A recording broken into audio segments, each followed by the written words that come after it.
مفتی صاحب، آج کل حالات یہ ہو گئے ہیں کہ ہمارے ہاں تعلیم کی کمی کی وجہ سے لوگ جادو جنات پہ بڑا زیادہ اس کی طرف راغب ہو رہے ہیں. مطلب کوئی ترقی کر رہا ہے تو اس کے خلاف ہم جادو کرانا شروع کر دیں گے. کوئی ویسے آپ سے نفرت کرتا ہے یا آپ سے لڑائی ہے تو آپ اس کے خلاف جادو کرانا شروع کر دیں گے. مجھے یہ بتائیں کہ جادو کی اقسام کتنی ہوتی ہیں، اور اگر خدا نخواستہ کسی پر یہ جادو کرایا گیا ہے تو اس سے نکلا کیسے جائے؟ جادو کے 4 ستون ہیں اور جادو کے علاج کے 5 ارکان ہیں. اچھا. ٹھیک ہے، یہ میرا لفظ آپ یاد کر لیں. 4. نیکسٹ پوڈ کاسٹ آپ رکھیں گے تو انہی 2 لفظوں پہ پوری بات ہوگی. سبحان اللہ، ٹھیک ہو گیا. زبردستی، ضرور، لازمی. جب فی الوقت آپ کا جو سوال تھا کہ جادو کی قسمیں کتنی ہیں. ہاں جی. ٹھیک ہے، جادو کی بہت ساری قسمیں ہیں. 18 قسمیں تو کتابوں میں آئی ہیں. اچھا. لیکن جو معروف اور مشہور ہیں ان کی میں بات کیے دیتا ہوں. سحر المرض، اچھا. یعنی مرض کا جادو لگانا. اچھا. سحر تفریق، جدائی کا جادو. اچھا. ٹھیک ہے، اور اس کے ساتھ سحر رزق آ جاتا ہے، بندش لگا دینا جادو پہ. ٹھیک ہو گیا. اور سحر تخیل ہو گیا. یعنی مختلف اس کی قسمیں ہیں. اچھا. اور مختلف طریقوں سے مختلف چیزوں پہ یہ کیا جاتا ہے. کسی کے اگر اعصاب پہ کیا جاتا ہے. ہاں اور اچھا، مرض لگانے کے لیے کرنا ہے تو اسے سحر مرض کیا جاتا ہے، کہا جاتا ہے، اور اس کو مختلف طریقوں سے کیا جاتا ہے. آج کل تو مارکیٹ میں جادوگر بیٹھے ہیں، خدا ان کا بیڑا غرق کرے. اسلام میں بڑی سختی ہے جادو کرنے میں، اور اس کی وجہ یہ ہے کہ جادو جو کیا جاتا ہے یہ دوسروں کو نقصان پہنچانے کے لیے. ایک تو اللہ کے علاوہ غیر اللہ سے مدد مانگی جاتی ہے، شیطانی قوتوں کا سہارا لیا جاتا ہے جو کہ اللہ کو پسند ہی نہیں ہے. وہ شرک کے زمرے میں آئے ہاں گا. جی، اور شرک اللہ معاف نہیں کرتے، باقی سارے گناہ معاف کر دیتے ہیں. تو ایمان سے بھی بندہ ہاتھ دھو بیٹھتا ہے. انسان کے پاس ایمان نہیں ہے تو کچھ بھی نہیں ہے. تو جادوگر مارکیٹ میں بیٹھے ہوئے ہیں، وہ پوچھتے ہیں اس حاسد سے جو ان کے پاس آیا ہے حسد کی آگ میں جلتے ہوئے کہ اس کا نقصان ہو جائے.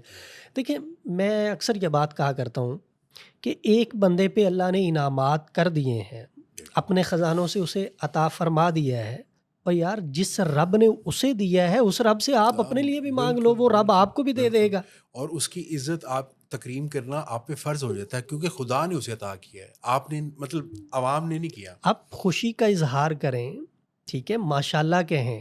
اللہ کو آپ کی ادا پسند ہوگی، اللہ آپ کے لیے بھی دروازے کھول دیں گے. معاملہ یہ ہے کہ ہمارے دل اتنے سیاہ ہو چکے ہیں، اتنے گندے ہو چکے ہیں کہ کسی کی خوشی اور نعمت ہم سے برداشت نہیں ہوتی. بالکل صحیح کہہ رہے ہیں واللہ. ہم یہ کہتے ہیں کہ اس کے پاس نہ رہے، ہمیں ملے نہ ملے، اس کے پاس نہیں رہنی چاہیے. خدا کی بانٹ اور تقسیم سے آپ انکاری ہو رہے ہیں. تو وہ ایسی صورت میں پھر جاتے ہیں اور وہ بھی آگے سے کہتے ہیں ہاں جی کس چیز پہ جادو کروانا ہے، دل پہ، جگر پہ، گردوں پہ، بیماریوں میں لگا دیتے ہیں، اور بندہ بیچارہ ہسپتالوں کے چکر لگا رہا ہے، کوئی دوائی اس پہ اثر ہی نہیں کر رہی، رپورٹس میں کچھ نہیں آ رہا. تو اس کے لیے کیسے نکلا جائے اس کا؟ ہاں، جادو اگر کسی انسان کے اوپر ہو جائے نا، تو ایک تو حضور اکرم صلی اللہ علیہ وسلم نے فرمایا کہ سورہ بقرہ کو گھر میں پڑھا جائے. جس گھر کے اندر یہ پڑھی جائے گی شیطان وہاں نہیں ہوگا. جادو جو ہوتا ہے اس میں زیادہ تر، بلکہ پورا جو عمل دخل ہوتا ہے وہ شیاطین کا ہی ہوتا ہے. انسان انسانوں پہ جادو کرتے ہیں لیکن کم کرتے ہیں، شیاطین انسانوں پہ زیادہ جادو کرتے ہیں. طاقتور بھی کہتے ہاں ہیں وہ جی، زیادہ ہوتا ہے. تو سورہ بقرہ کی تلاوت سے وہ گھر سے نکل جاتے ہیں. اس گھر میں شیاطین داخل نہیں ہوتے جس گھر میں سورہ بقرہ پڑھی جاتی ہے. لیکن مسئلہ یہ ہے کہ پڑھتا کوئی نہیں ہے. ہاں جی، پڑھیں تو محفوظ رہیں. ٹی وی پہ بھی نہیں لگاتے. اور ساتھ میں ایک چیز اور ہے کہ اگر کوئی وظیفہ کیا جائے نا، مطلب جادو کے توڑ کے لیے، جنات کو بھگانے کے لیے، رجت کے خاتمے کے لیے ہم کوئی بھی عمل کریں تو اس کی نیت کو لازمی لانا چاہیے. بغیر نیت کے ہم جو بھی عمل کریں گے اس پہ ثواب تو مل جائے گا لیکن فائدہ نہیں ہوگا. قرآنی آیات پڑھنے کا ثواب تو مل جائے گا لیکن جو مقصد ہے وہ حاصل نہیں ہوگا. اب کتنی عبادات ہیں، بڑی نماز ہیں، بغیر نیت کے پڑھیں گے وہ قبول نہیں ہوگی. حج بغیر نیت کے قبول نہیں ہوگی. سورہ بقرہ کی تلاوت گھر میں کی جائے، ساتھ میں یہ نیت ہو کہ جادو، جنات، شیاطین، نحوست، جو کچھ بھی ہے وہ ہمارے گھر سے دفع ہو جائے سورہ بقرہ کی برکت سے. اور پھر اس کے ساتھ ایک قرآن پاک کی آیت ہے، فلما القوا قال موسیٰ ما جئتم بہ السحر، ان اللہ سیبطلہ ان اللہ لا یصلح عمل المفسدین. اس آیت کو کھانے پینے کی چیزوں پہ پڑھ کے 41 مرتبہ دم کیا جائے. اس آیت کو آیت رد سحر کہتے ہیں. اچھا یعنی زبردست. جادو کو توڑنے کی ایک آیت. ٹھیک ہے. کھانے پینے کی چیزوں پہ اس کو پڑھ کے دم کیا جائے, اپنے اوپر دم کیا جائے.